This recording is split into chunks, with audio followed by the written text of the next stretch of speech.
Warning, this is how I personally complete each project. I do have some mechanical and electrical knowledge. Use this video at your own risk. I am not and will not be responsible for any damage that may occur while you attempt to repeat as I do. Always follow all manufacturer warnings and instructions. Consult a professional if you are unsure.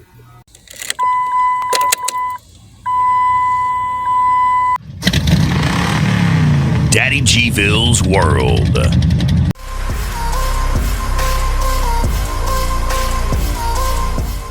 What's up, everyone? Today, this video is for the 94 to 2004 Chevy S10 and the 94 to 2004 GMC Sonoma. Also, we'll work on the 95 to 05 Chevy Blazers and the GMC Jimmy. Now, the owner said while he was driving, he was hearing a clanking noise. Also, when he went around corners, it would lean real hard. First thing to come to mind was the sway bar links. So I looked. The driver's side was worn out and had dry rotted bushings. The passenger side was completely broken off the lower control arm. Here's your front suspension. Blue is your sway bar, brown is your sway bar bushings, red is your sway bar links. The best way to do this is to leave the car sitting on the ground. Or if you have to lift it, make sure both sides are lifted evenly. Let's jump into it. Now, where there's no way to put a ratchet on the bottom, I grabbed some vice grips to hold the bottom half. Now, while taking it off, I knocked over my camera, losing that bit of footage because it broke and I fell into my camera.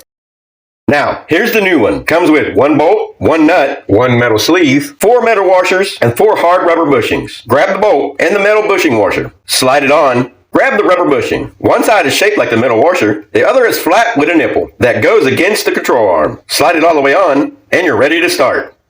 Now here's the view from under the lower control arm. Here's your ball joint. Here's the hole you'll be putting the bolt through. Now, put the bolt in. On the top side, put the rubber bushing, a metal washer, and a metal sleeve. What it looks like from the top side, put the bolt through, then the rubber bushing with a nipple facing the control arm, then the metal washer, now the metal sleeve. Push the bolt through, now another metal washer, and another rubber bushing with the nipple facing the sway bar. Now squeeze it under the sway bar, lining everything up the best you can. Push the bolt through the sway bar, put another bushing and washer.